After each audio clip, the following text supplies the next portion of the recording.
Hello, doctor Shoumik Ghosh বলছি from the স্যান্সপেরেল paediatric clinic. আশা করি আপনারা সবাই ভালো আছেন। আজকে বয়ঃসন্ধিকালে একটা বাচ্চার যা যা চেঞ্জেস হয় শারীরিক গঠনের, মানসিক গঠনের, হাড়ের গঠনের, যেগুলোকে আমরা পিউবার্টাল চেঞ্জ বলি, সেই নিয়ে একটু আলোচনা করব।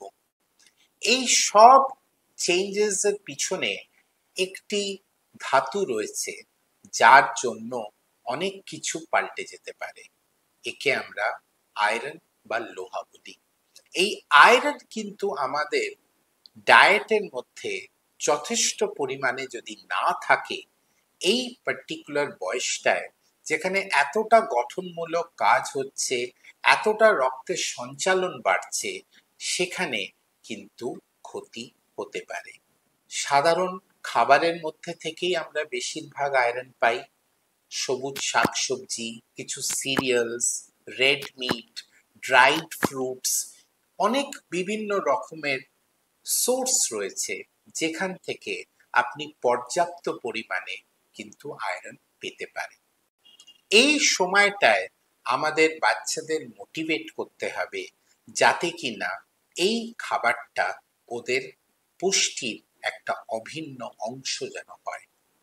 যদি না হয়, বয়ঃসন্ধিকালে যেটা খুব কমনলি আমরা ফেস করি, কথা শোনে না। তার পরিণতি কি হয়? আমি ভীষণ ক্লান্ত বোধ করি, খিটখিটে মেজাজ হয়ে যায়, এতই ক্লান্তি বোধ করি যে স্কুলের ব্যাগটা পর্যন্ত বইতে পারি না। স্কুল থেকে ফিরে এসে এত ক্লান্ত হয়ে যাই, মনে হয় বাকি দিনটা শুধু ঘুমিয়ে কাটিয়ে দিই। সো এই ক্লান্তি এবং মানসিক ক্লান্তি প্লাস একটা ইরিটেবিলিটি, এইগুলোই কিন্তু লক্ষণ যে আমার অ্যানিমিয়া হয়তো হচ্ছে। বয়ঃসন্ধিকালে দেখা গেছে অনেক রকম সমস্যা ফেস করি আমরা, শারীরিক, মানসিক, কিন্তু সব থেকে কমন সমস্যা যেটা আমাদের দেশে রয়েছে সেটা হচ্ছে আয়রন ডেফিসিয়েন্সি অ্যানিমিয়া।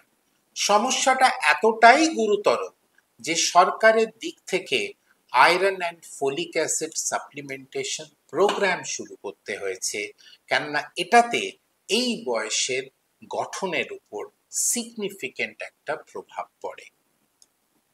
মা বাবা হিসেবে যদি আপনারা কখনো দেখেন যে আপনার বাচ্চা একটা তরতাজা যুবক যে কিনা বয়ঃসন্ধিকালে ঢুকেছে, সে শীঘ্রই ক্লান্ত হয়ে যাচ্ছে, ভীষণ খিটখিটে হয়ে যাচ্ছে, বা তাকে একটু ফ্যাকাশে দেখতে লাগছে, যত তাড়াতাড়ি সম্ভব ডাক্তারের পরামর্শ নিন।